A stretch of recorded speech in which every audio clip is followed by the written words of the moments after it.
नमस्ते दोस्तों, कैसे आप सब। स्वागत है आपका हमारे यूट्यूब चैनल में। प्यारे साथियों, पीसीएस 2026 का जो एग्ज़ाम आपको होने वाला है वो 6 दिसंबर की डेट आयोग ने निर्धारित करी है। बहुत सारे बच्चों के मन में दुविधा थी कि अब एग्ज़ाम मई में होगा या अक्टूबर में होगा, कब होगा। तो अब आपको पता चल चुका है कि 6 दिसंबर 2026 को प्रीलिम्स आपको होने वाला है। आपके पास पूरे 10 मंथ हैं, तो इस 10 मंथ को लेकर आपको रणनीति बनानी चाहिए। इस रणनीति पे भी हम आगे चर्चा करेंगे। फिलहाल हम जो सीरीज हमने शुरू की थी, क्रोनोलॉजी वाले सवाल हम देख रहे थे, ऑर्डर वाले सवाल, तो वो शुरू करते हैं। 1 या 2 क्लास में सारे क्रोनोलॉजी के सवाल जो पिछले साल के एग्ज़ाम में आए हैं वे सब खत्म हो जाएंगे। इसके बाद हम कुछ जनजातीय विद्रोह के जो सवाल एग्ज़ाम में पूछे गए हैं वे देखेंगे और बहुत सारी चीज़ें हम देखने वाले हैं। तो हमने कल जो सवाल किया था वो 1248 किया था कि बंगाल सेना के उच्च जातीय सिपाहियों को उच्च जातीय भाड़े के सैनिक किसने कहा था। तो हमने ये सवाल देखा था, तो उसका जो राइट आंसर होगा चार्ल्स नेपियर है। चार्ल्स नेपियर ने वाली बात कही थी। तो अब आगे देखते हैं। देखिए, इसमें कुछ सवाल बचे हैं, बस 2 वीडियो में कंप्लीट हो जाएंगे। दिखाऊंगा मैं आपको आगे। देखिए, 1249 है कि भारत के संदर्भ में शासन में पितृसत्तात्मक दृष्टिकोण निम्नलिखित में से किससे प्राय संबंधित माना जाता है। तो उसका राइट आंसर होगा थॉमस मुनरो। देखिए, इन सवाल का करने का ये फ़ायदा है, अगर सवाल एग्ज़ाम में आया तो same to same copy paste करता है। तो बस हमें ध्यान रखना कि इसका आंसर थॉमस मुनरो ए है। अगला सवाल है कि निम्नलिखित में से किसे पेरिस की रॉयल एशियाटिक सोसाइटी की सदस्यता प्रदान की गई थी। तो माइकल मधुसूदन दत्त। देखिए, इसमें कंफ्यूज नहीं होना है क्योंकि दादा भाई नौरोजी भी इसमें लिखा है, राजा राममोहन रॉय भी लिखा है। तो इसका जो राइट आंसर होगा माइकल मधुसूदन दत्त है। अगला सवाल है कि बीजी तिलक के सजा के पश्चात निम्नलिखित में से किसने दया की वकालत की थी और कहा था संस्कृत के एक विद्वान के रूप में तिलक मेरी दिलचस्पी है। देखिए, ये स्टेटमेंट मैक्स मूलर ने कहा था और ये जब हम मॉडर्न हिस्ट्री पढ़ते हैं तो कई बार ये रिपीट होता है। तो उसका राइट आंसर होगा मैक्स मूलर। तो मैक्स मूलर ने ये कहा था। अगला सवाल है, पत्रकार के कर्तव्य का निर्वहन करते हुए जेल जाने वाले प्रथम भारतीय कौन थे। ये आपको पता है कि तिलक सबसे पहले जेल गए थे। लोकमान्य तिलक प्रथम कांग्रेस नेता थे जो पत्रकारिता के कर्तव्य का निर्वहन करते हुए जेल गए थे। 1882 में उन्होंने सरकार 1882 में उन्हें सरकार ने 4 माह का कारावास दिया था। क्योंकि क्यों दिया था, देखिए, क्योंकि तिलक ने अंग्रेजों के कोल्हापुर के महाराजा के प्रति धृष्टता करने पर उनकी कड़े शब्दों में निंदा की थी, पहली बात। दूसरी बात, 1897 में उन्हें 2 अंग्रेजों की हत्या के लिए चापेकर बंधुओं को उत्तेजित करने के लिए 18 माह का कड़ा कारावास दिया था। तो 2 आपको यहाँ पे तथ्य याद करने, तो 1882 में उन्हें 4 माह का कारावास हुआ था और 1897 में 18 महीने, लगभग 1.5 साल का यहाँ पे इनको जेल की सजा इन्हें भुगतनी पड़ी थी। 2 कारण इसमें इन्होंने दे रखे हैं कि 1882 में क्यों जेल में गए थे, क्योंकि तिलक ने अंग्रेजों की निंदा कर दी थी। क्यों? क्योंकि अंग्रेज कोल्हापुर के महाराजा के प्रति बहुत बुरा बर्ताव कर रहे थे। और 1897 में उन्हें क्यों 18 महीने जेल में रखा गया, क्योंकि अंग्रेजों की हत्या के लिए चापेकर बंधुओं को उन्होंने उत्तेजित किया था, इस वजह से। तो उसका राइट आंसर होगा बाल गंगाधर तिलक। देखिए, ये एक्सप्लेनेशन आप अच्छे से पढ़ना है क्योंकि कई बार ये यहाँ से भी एग्जाम में रिपीट कर देता है और ये मेंस में आप लिखेंगे आंसर तो वहाँ पर भी ये फैक्ट लिखने से आपको नंबर 1-2 एक्स्ट्रा मिलते हैं। अगला सवाल है, निम्नलिखित में से किसके पक्षधर नेहरू थे किंतु गांधी जी नहीं थे। तो भारी औद्योगिकरण, तो गांधी जी भारी औद्योगिकरण के पक्ष में नहीं थे। तो उसका राइट आंसर होगा डी। अगला सवाल हम देखते हैं। अब तो बहुत कम ही सवाल इसमें बचे हैं, मुश्किल से 30-40 सवाल बचेंगे जिसको हम देख लेते हैं। ब्रिटिश हाउस ऑफ कॉमन्स का चुनाव जिस प्रथम भारतीय ने लड़ा था वह कौन थे। तो WC बनर्जी। तो ब्रिटिश हाउस ऑफ कॉमन्स का सबसे पहले चुनाव किन्होंने लड़ा था। तो WC बनर्जी थे, उन्होंने लड़ा था, लेकिन वे चुनाव हार गए थे। आप इसको पढ़ सकते हैं। ब्रिटिश संसद के सदस्य चुने जाने वाले पहले भारतीय दादा भाई नौरोजी थे। महान कवि रविन्द्रनाथ टैगोर एक महान चित्रकार के रूप में उभरे जब उनकी आयु थी, मतलब जब वे वृद्धावस्था में थे तब वे चित्रकार बने। तो ध्यान रखना, 70 वर्ष, 70 वर्ष प्यारे साथियों, 70 वर्ष की अवस्था में बहुत सारे लोग ईश्वर को प्राप्त हो जाते हैं, लेकिन टैगोर जी के मन में आया कि हम चित्रकारी करेंगे। तो उसका जो राइट आंसर होगा डी। कि कुछ फैक्ट है, इनको आप ध्यान रख सकते हैं टैगोर जी के बारे में। कि गीतांजलि के लिए उन्हें साहित्य का नोबेल पुरस्कार मिला, कब मिला? 1913 में। तो ये चीज़ आपको ध्यान रखनी है, क्योंकि कई बार एग्जाम में पूछ चुका है। 1915 में ब्रिटिश सम्राट जॉर्ज पंचम ने उन्हें सर की उपाधि से विभूषित किया था, ये चीज़ आप ध्यान रख सकते हैं। और ये 14वें बालक थे, देवेंद्रनाथ टैगोर और शारदा देवी के 14वें बालक थे, ये आप ध्यान रख सकते हैं। देखिए अगला सवाल है, अन्य रजवाड़ों के भारत में विलय के बाद भी किन 3 राज्यों ने भारत में शामिल होने में विलम्ब किया? ये तो आपको पता ही है, हैदराबाद, जूनागढ़, कश्मीर। तो ये तो बहुत सिंपल है, आप देख सकते हैं जूनागढ़, मैसूर। मैसूर नहीं है तो गलत है, कपूरथला ही है। तो ये तो बहुत आसान है, 20 का राइट आंसर है। आप इसको एक्सप्लेनेशन पढ़ सकते हैं कि जूनागढ़, हैदराबाद, जम्मू कश्मीर ने भारत में शामिल होने में आनाकानी की थी, आपको पता है। जूनागढ़ को 9 नवंबर 1948 को भारतीय संघ में मिला लिया। हैदराबाद को मतलब निजाम ने प्रदेश में इतनी गड़बड़ी कर दी थी, भारत सरकार ने वहाँ पे सेना भेजनी पड़ी। तो ये सब चीज़ आप फैक्ट है, ये पीछे हम देख भी चुके हैं पिछली वीडियो में। देखिए अगला सवाल है, निम्नलिखित में से किसने गांधी जी के आंदोलन को राजनीतिक फिरौती कहा था? देखिए लॉर्ड लिंथिगो ने कहा था। 8 अगस्त 1940 को अगस्त प्रस्ताव किन्होंने लाए थे? लॉर्ड लिंथिगो। तो इसका जो राइट आंसर है सी है, राजनीतिक फिरौती गांधी जी के आंदोलन को किसने कहा था? तो लॉर्ड लिंथिगो। तो ये ध्यान रखना है, इसका आंसर होगा सी। देखिए जो अगला सवाल है, क्योंकि क्रोनोलॉजी वाले सवाल जितने थे वो लगभग जा चुके हैं इस चैप्टर में। जो सवाल बचे हैं बस कुछ ही सवाल बचे हैं, तो इससे परेशान नहीं होना है। फैक्ट है, आपको रटने पड़ेंगे, इसके अलावा कोई विकल्प नहीं है। तो आप देखेंगे कस्तूरबा महादेव देसाई की समाधि किस परिसर में स्थित है? तो इसका राइट आंसर आएगा आगा खां पैलेस, पूना। तो आगा खां पैलेस, पूना में कस्तूरबा एवं महादेव देसाई की समाधियाँ स्थित है। अगला सवाल है, निम्नलिखित में से किसने मोहम्मद अली जिन्ना को हिंदू मुस्लिम एकता का राजदूत कहा था? तो सरोजनी नायडू। इसका राइट आंसर है बी। निम्नलिखित में से किसने मोहम्मद अली जिन्ना को हिंदू मुस्लिम एकता का राजदूत कहा था? तो सरोजनी नायडू। सरोजनी नायडू ने कहा था ये। देखिए पढ़ सकते हैं, सरोजनी नायडू 1925 के कांग्रेस के कानपुर अधिवेशन की अध्यक्षता करने वाली प्रथम भारतीय महिला थी, इसको ध्यान में रखें, बी। निम्नलिखित में से किसने कहा था कि ब्रिटिश शासन की सबसे अधिक महत्वपूर्ण उपलब्धि भारत का एकीकरण था? तो इसका जो राइट आंसर होगा के.एम. पणिक्कर। के.एम. पणिक्कर है, तो ये इसका राइट आंसर है। ऑपरेशन पोलो किससे जुड़ा है? देखिए हैदराबाद से है।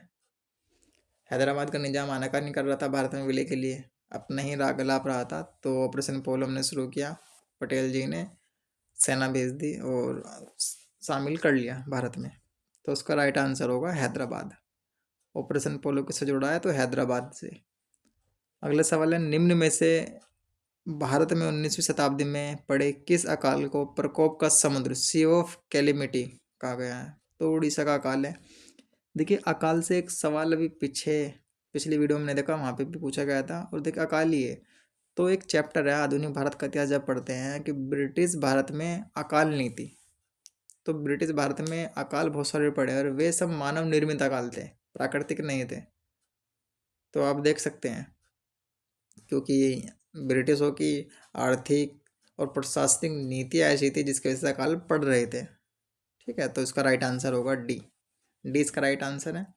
तो इम्पोर्टेंट अकाल जो है वे आपको याद रखने हैं।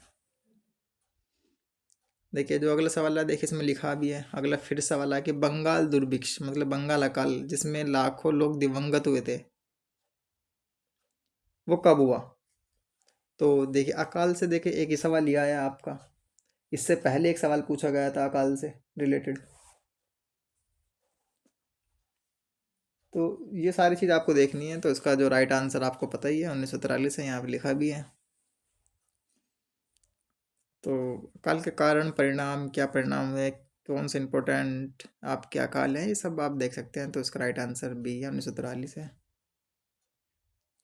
अगला सवाल है कि बेलग्रेड में हुए गुट निरपेक्ष देशों के प्रथम सम्मेलन में कितने देशों ने भाग लिया था? तो इसका राइट आंसर 25 है, 25 देशों ने भाग लिया था।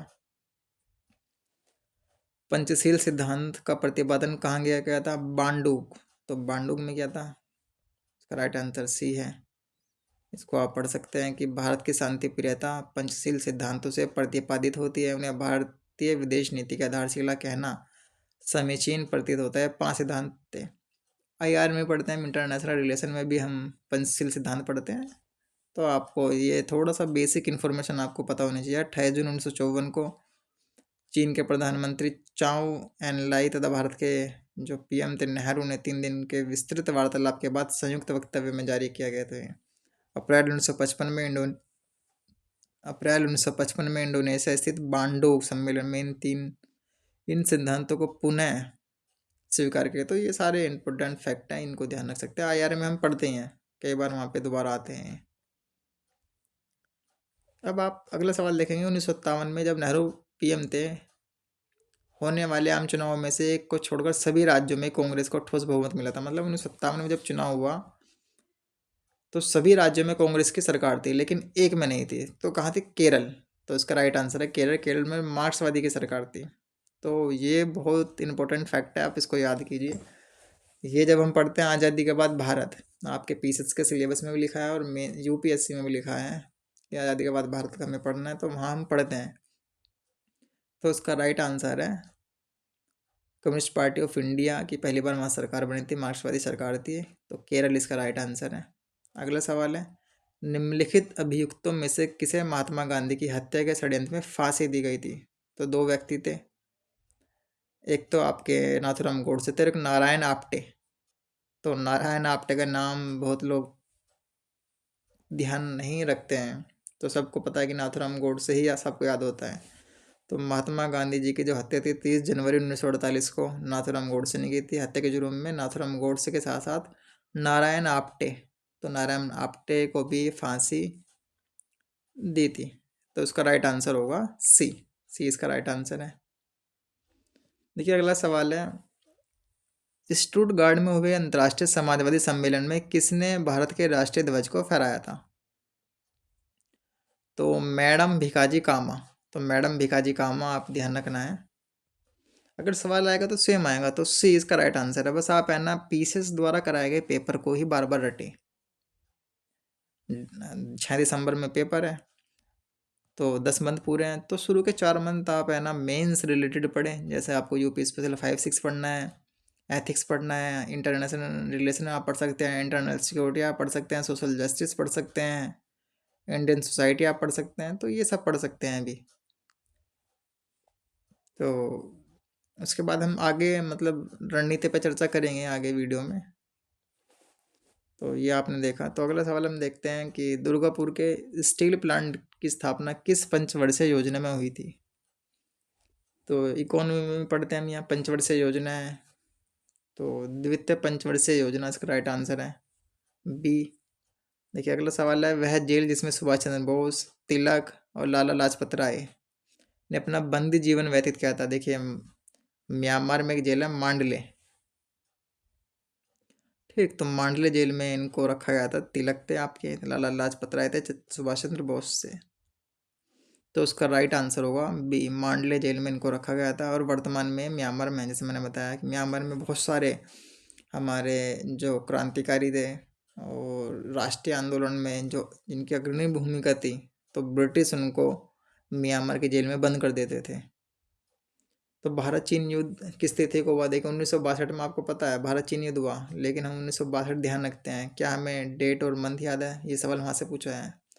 1962 में चीन से युद्ध हुआ, 65 में पाकिस्तान से, 71 में फिर पाकिस्तान से जब बांग्लादेश बना। तो ये आपको डेट याद रखनी है कि भारत चीन युद्ध कब प्रारंभ हुआ। तो 20 अक्टूबर 1962। तो 20 अक्टूबर 1962 को भारत चीन युद्ध हुआ, इसको ध्यान रखना है। स्वतंत्रता के पूर्व उपनिवेश जो पुर्तगाली आधिपत्य और नियंत्रण में रहे,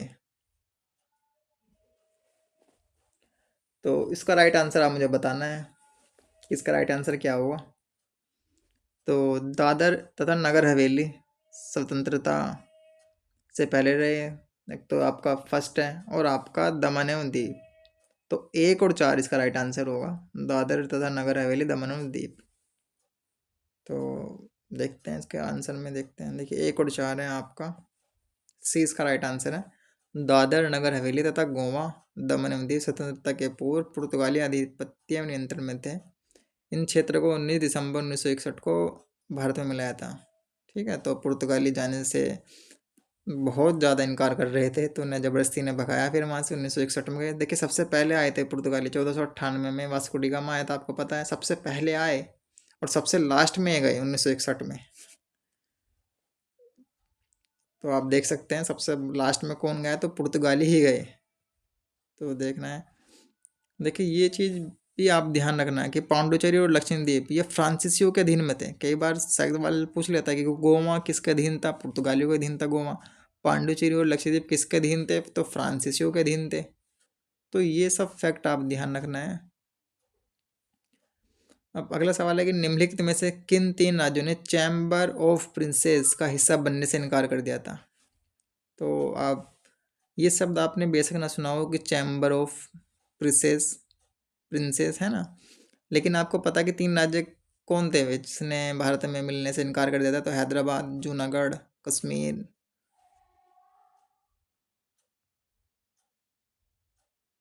तो इसका जो राइट आंसर है वो है ए,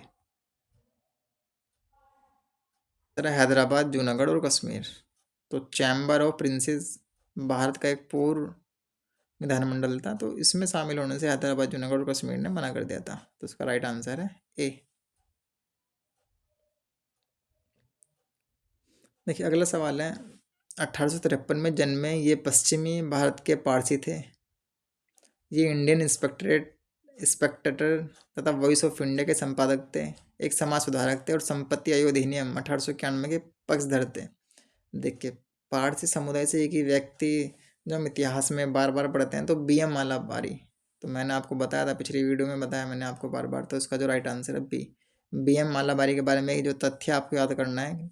जिस भी व्यक्ति ने मेरी 4 और 5 वीडियो देखी हैं, तो मैंने कई बार बताया कि बी.एम. मालाबारी पारसी समुदाय से संबंधित हैं। इन्होंने वॉइस ऑफ इंडिया नामक पत्र का संपादन किया और सम्मति आयोग अधिनियम 1891 के प्रबल पक्षधर थे।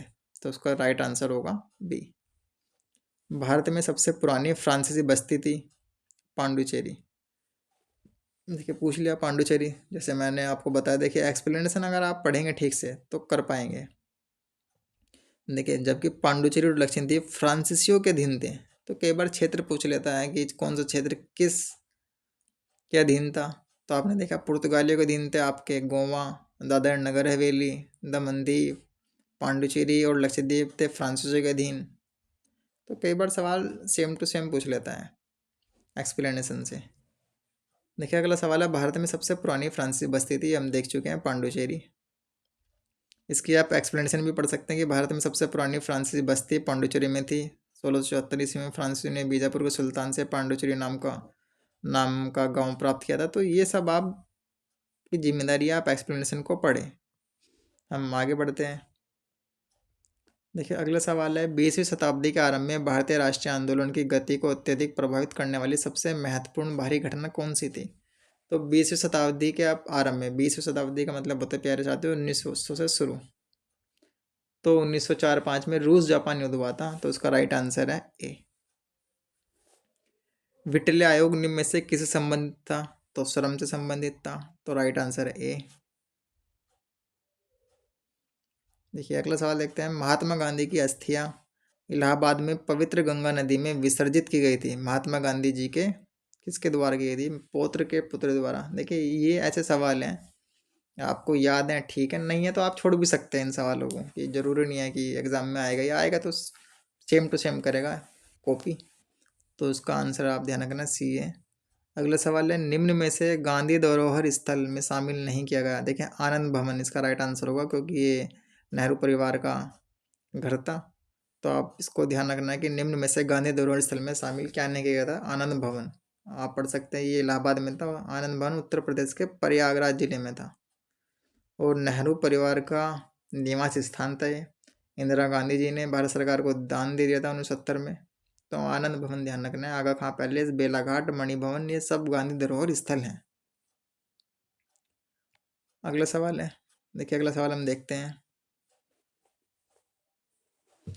देखिए अगला सवाल है, भारत का विभाजन द्विराज सिद्धांत पर आधारित था। देखिए कथन और कारण के सवाल एग्जाम में बहुत पूछता है, मतलब 7-8 सवाल तो आपकी हिस्ट्री से होते हैं जो कथन और कारण से होते हैं। इसको सोल्व करने का मैंने आपको तरीका बताया कि सबसे पहले आप देखिए कि कथन आपका ठीक है या नहीं है, फिर आप कथन को भूल जाइए, फिर आपको देखना कि क्या कारण ठीक है या नहीं है, पहले अलग अलग देखेंगे। आप कथन को ये फर्स्ट मानिए, कारण को सेकंड मानिए। सबसे पहले हम देखना कि क्या पहला ठीक है या नहीं है, फिर आप पहला भूल जाइए, फिर आपको देखना कि क्या दूसरा स्टेटमेंट ठीक है या नहीं है। तो सबसे पहले हमें 2 स्टेप देखना है, फिर देखना है हमें क्योंकि या इसलिए लगा के। क्योंकि इसलिए लगा कैसे, पहले देखिए भारत का विभाजन द्विराष्ट्र सिद्धांत पर आधारित था। तो आपको पता है कि भारत का विभाजन द्विराष्ट्र सिद्धांत पर ही आधारित था, तो पहला तो आपका ठीक है, तो आपने लगाया कि पहला ठीक है। अब हम देखते हैं कि क्या कारण भी ठीक है या नहीं है। सबसे पहले हम देखते हैं कि मोर्ले मिंटो सुधार में मुस्लिमों के पृथक निर्वाचन व्यवस्था को कांग्रेस हमेशा से स्वीकार करती रही थी। क्या ये वाली बात ठीक है? प्यारे साथियों, हमेशा से स्वीकार नहीं करती थी। 1916 में हमने स्वीकार किया, फिर उसके बाद हमने जो आपका लाहौर अधिवेशन शायद हुआ था उसमें हमने अस्वीकार कर दिया था, या शायद नेहरू रिपोर्ट में हमने अस्वीकार कर दिया था। तो आप ध्यान में रखना है। तो आर आपका गलत है, यहीं से गलत हो गया। जब यहीं से गलत हो गया तो ए ठीक है, आर गलत है। तो ए ठीक है, आर गलत है, हमें देखना है। अगर मान लो आर भी आपका ठीक होता, मान लो अगर आर भी ठीक होता तो हम क्या से पढ़ते इसको, या तो हम क्योंकि लगाते यहाँ पे, या इसलिए लगाते। फिर हम पढ़ते भारत का विभाजन द्विराष्ट्र सिद्धांत पर आधारित था क्योंकि मोर्ले मिंटो सुधार में मुस्लिमों के पृथक निर्वाचन व्यवस्था को कांग्रेस हमेशा से स्वीकार करती थी। तो हम इस तरह से देखते हैं। इसलिए कब लगाते हैं, इसलिए तब लगाते हैं जब कारण पढ़ेंगे। मोर्ले मिंटो सुधार में मुस्लिमों के पृथक निर्वाचन व्यवस्था को कांग्रेस हमेशा से स्वीकार करती रही थी, इसलिए भारत का विभाजन द्विराष्ट्र सिद्धांत पर आधारित था। तो कथन और कारण वाले सवाल हम देखेंगे, किसी नेक्स्ट वीडियो में लेकर आऊँगा मैं सारे कथन और कारण के सवाल। तो अभी हमने देखा कि आपका कथन तो आपका ठीक है लेकिन कारण आपका गलत है। तो ए ठीक है, आर सही है। तो स्टेटमेंट आपका ना ए है ना बी है। इसका जो राइट आंसर है वो है आपका सी। भारत का विभाजन द्विराष्ट्र सिद्धांत पर आधारित था, जिसके प्रखर समर्थक मोहम्मद अली जिन्ना थे। 1909 के मोर्ले मिंटो सुधार में मुसलमानों के लिए पृथक निर्वाचन व्यवस्था ने सांप्रदायिक विभाजन को बढ़ावा दिया, लेकिन कांग्रेस का विरोध करती थी। तो अगला सवाल आप देखेंगे, इंसानी बिरादरी एसोसिएशन के अध्यक्ष कौन थे? तो जेपी। जेपी का आपने नाम सुना होगा, जयप्रकाश नारायण है इनका नाम, बिहार से संबंधित थे। तो इसका राइट आंसर होगा बी। अब अगला सवाल है, आप देखिए क्रम से आपको लगाना है। हैदराबाद में पुलिस कार्रवाई, गोवा की आज़ादी। तो गोवा की आज़ादी तो आपको पता है 1961 में हुई थी। तो इसका श्रीनगर में श्यामा प्रसाद मुखर्जी की मृत्यु, ये हमें नहीं पता होगा। कश्मीर का भारत में विलीन, मतलब कश्मीर का भारत में विलय। तो अब आप देख सकते हैं कश्मीर का भारत में विलय। एक सवाल पहले पूछा गया था 1947 में हुआ। तो अब आप मुझे ये बताइए कि सबसे लास्ट में क्या आएगा, गोवा की आज़ादी दो सबसे लास्ट में आएगा, तो सी और डी आपका हट गया। देखिए इसमें से आप देखेंगे, आपको गोवा की आज़ादी पता होना चाहिए, हैदराबाद में पुलिस कार्रवाई आपको पता होना चाहिए, और कश्मीर का भारत में विलय कब हुआ। बेशक आपको श्रीनगर में डॉक्टर श्यामा प्रसाद मुखर्जी की मृत्यु कब हुई ये हमें ना पता हो, लेकिन हमें ये पता होना चाहिए कि कश्मीर का विलय भारत में 1947 में हुआ। ठीक है। और हैदराबाद की विलय हुआ 1948 में, ऑपरेशन पोलो चलाया। तो आपको पता है कि 4 के बाद एक आएगा। तो 4 के बाद जब एक आएगा आपका, तो ये तो नहीं होगा ना, सी होगा क्योंकि एक पहला आ गया। 4 के बाद एक बी और डी में से, तो बी और डी में से राइट आंसर होगा। और आपको पता है गोवा सबसे लास्ट में भी आएगा, क्योंकि गोवा की आज़ादी 1961 में हुई है ना। तो पहले 4 आएगा, फिर एक आएगा, 2 तो लास्ट में ही आएगा ना, 4 और 1 के। तो 4 और 1 के बाद आएगा 2। तो 4 1 के बाद 2 कहाँ है, बी में। तो 20 का राइट आंसर होगा। भाई गोवा की आज़ादी 1961 में हुई है, और हैदराबाद की कार्रवाई आपको पता है 1948 में हुई है। तो यानी कि एक के बाद ही तो 2 आएगा, एक के बाद 2 कहाँ है, केवल बी ऑप्शन में है। तो 20 का राइट आंसर हो गया।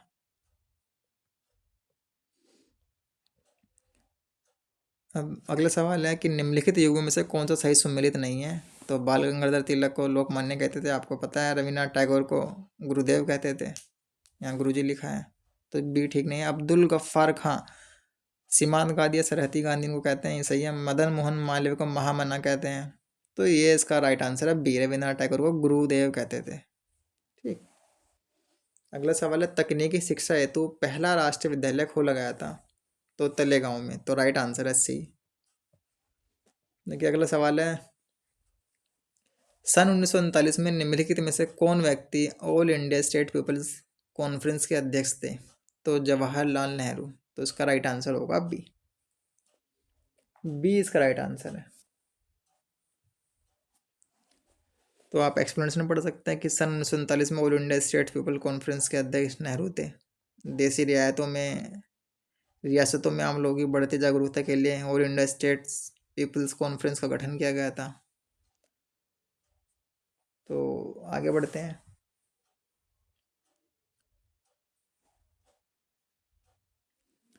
देखिए अगला सवाल जो है आपका, द्वैध शासन प्रणाली है। आपको पता है कि द्वैध शासन प्रणाली कब लाई गई थी?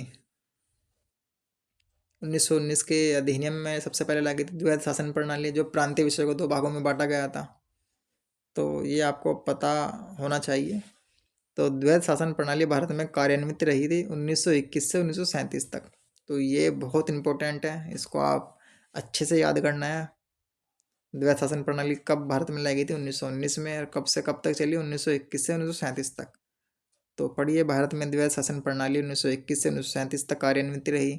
1919 के अधिनियम की सबसे मुख्य विशेषता थी कि प्रांतों में उत्तरदायी सरकार की स्थापना करना और प्रांतीय विषय को दो भागों में बांटना, हस्तांतरित और आरक्षित। तो इसके जन्मदाता, इस प्रणाली के जन्मदाता कौन थे? Sir Lionel Curtis. तो इसका राइट आंसर अपने देखा सी है। 1935 के एक्ट के माध्यम से द्वैध शासन प्रणाली को प्रांतों से हटाकर केंद्र पर लागू कर दिया था।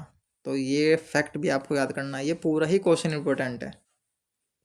अगला सवाल है, निम्नलिखित में से किसे महाराष्ट्र का सुकरात कहा जाता है? तो एम जी रनाडे। तो राइट आंसर है सी। आगे बढ़ते हैं। देखिए अगला जो सवाल आप देखेंगे कि निम्नलिखित में से कौन सा एक सही सुमेलित है?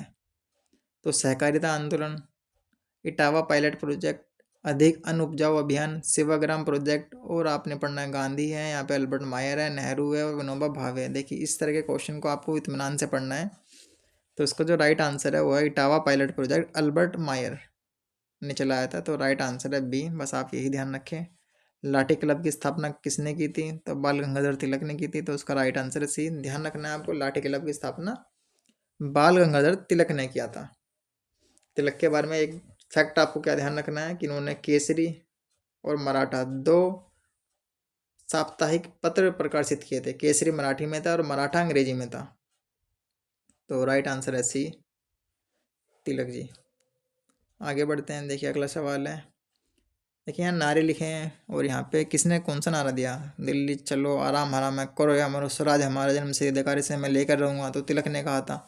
तो डी का है टू, डी का टू देखेंगे आप तो किस में है? ए आपका एलिमिनेट हो गया, सी आपका एलिमिनेट हो गया, तो बी और डी में करो मरो गांधी जी ने कहा था। सी का फर्स्ट है, सी का फर्स्ट है, तो डी राइट आंसर हुआ। तो आराम आसानी से आप इसको कर सकते हैं। दिल्ली चलो सुभाष चंद्र बोस ने नारा दिया, आराम हराम में जवाहरलाल नेहरू ने कहा है, करो या मरो गांधी जी ने कहा था भारत छोड़ो आंदोलन के दौरान 1942 में जब भारत छोड़ो आंदोलन हुआ। क्रिप्स मिशन असफल हो गया, क्रिप्स मिशन से मतलब गांधी जी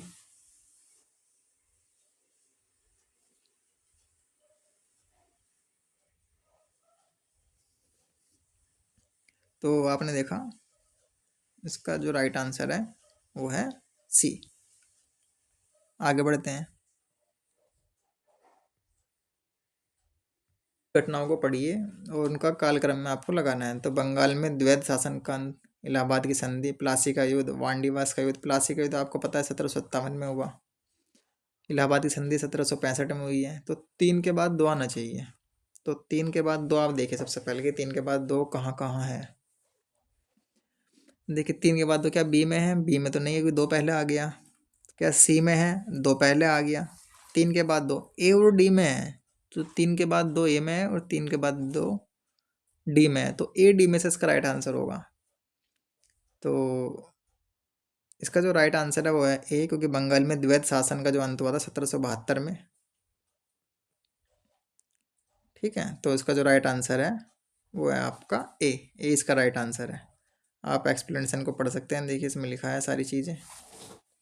प्लासी का 1757 में हुआ, और वान दिवस का युद्ध हुआ अंगल और फ्रांसीसियों के बीच, ब्रिटिश और फ्रांसीसियों के बीच में हुआ 1760 में। बुरी तरह ये हार गए थे 1760 में। तो राइट आंसर आपने देखा ए है।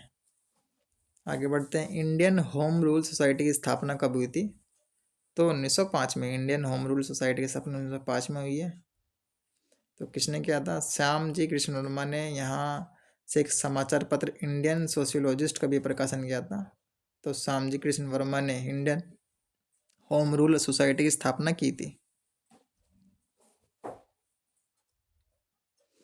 अगला सवाल है, मार्च 1925 में निम्नलिखित में से किसको केंद्रीय लेजिस्लेटिव असेंबली का अध्यक्ष चुना गया था? तो विट्ठल भाई पटेल को चुना गया था। ये पटेल जी के भाई थे। तो इसका राइट आंसर है डी इसका राइट आंसर है। अगला सवाल है, 19वीं शताब्दी में किस देश का भारत की ओर विस्तार का डर एंग्लो अफगान संबंधों का आधार था? तो रूस। ये सवाल रिपीट है, अभी पिछली वीडियो में आपने देखा। इसका राइट आंसर है डी। देखिए अगला सवाल है आपका, अमेरिका की स्वतंत्रता की घोषणा लिखी गई थी? तो टॉमस जेफरसन द्वारा। तो राइट आंसर अभी वर्ल्ड हिस्ट्री का सवाल है। अब आगे सवाल है आपका, निम्नलिखित में से कौन सा सही सुमेलित नहीं है? तो राजद्रोही सभाओं को रोकने का अधिनियम, और विस्फोटक पदार्थ अधिनियम, भारतीय फौजदारी कानून संशोधन अधिनियम, समाचार पत्र अधिनियम। तो इसका जो राइट आंसर है वो है आपका ये है कि राजद्रोही सभाओं को रोकने का अधिनियम 1907 में पारित किया गया था, जो कि 1908 है। जरूरी नहीं है कि क्वेश्चन आपको याद ही हो, तो इसका जो राइट आंसर होगा 1907 है। आगे देखते हैं। देखिए जो अगला सवाल है ये बहुत ज़्यादा इम्पोर्टेंट है। ये आपका 2025 में भी पूछा गया है प्रीलिम्स में। तो ये युद्ध हैं, द्वितीय आंग्ल मैसूर युद्ध, द्वितीय आंग्ल फ्रांसीसी युद्ध, द्वितीय आंग्ल मराठा युद्ध, द्वितीय आंग्ल अफगान युद्ध। तो इसको करना है, तो आप द्वितीय आंग्ल मैसूर युद्ध कब हुआ था? 1780 में। तो ए का टू, ये रहा आपको टू, ये रहा। तो ए का टू होना चाहिए। ए का टू किस में है? ए का टू ना सी में है, ना बी में, ना डी में। देखिए ए से ही राइट आंसर हो गया, तो ए इसका राइट आंसर है। आप इसको पढ़ सकते हैं। द्वितीय आंग्ल मैसूर युद्ध 1780 से 84 में हुआ।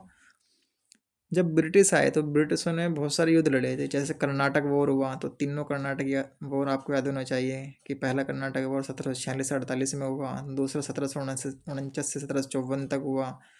तो ये कर्नाटक वॉर आपको याद होने चाहिए, मैसूर युद्ध आपको होने चाहिए, सिख युद्ध याद होने चाहिए आपको, अफगान युद्ध होना चाहिए, मराठा युद्ध होने चाहिए। तो ये सारे जो युद्ध हैं उनकी क्रोनोलॉजी है, उनके आपको डेट मंथ ईयर याद होने चाहिए। अगला सवाल देखते हैं। अगला सवाल है, निम्न में से किस स्थापन पर भारत में प्रथम नगर निगम स्थापित किया था? तो उसका राइट आंसर है मद्रास है। 20 का राइट आंसर है। अगला सवाल है, किस्सा राधा कन्हैया के लेखक कौन है? तो उसका राइट आंसर है नवाब वाजिद अली शाह। तो राइट आंसर है बी। तो ये आपके प्यारे साथियों क्रोनोलॉजी वाले सवाल थे। यहाँ पर ऑर्डर वाले सवाल ख़त्म होते हैं। देखिए अगला जो सेगमेंट हो गया है वो इंडियन कॉन्स्टिट्यूशन पॉलिटी का है। तो क्रोनोलॉजी वाले सवाल आपको कैसे लगे मुझे कमेंट बॉक्स में ज़रूर बताना। आगे आने वाली वीडियो में हम देखेंगे जो जनजातीय विद्रोह है या इम्पोर्टेंट जो और भी चीज़ें हैं वे सारी हम वीडियो में चर्चा करेंगे। तो वीडियो में बने रहिए। अच्छी लगे तो प्लीज़ लाइक करें। नेक्स्ट वीडियो मिलते हैं, तब तक के लिए धन्यवाद। Thank you for watching.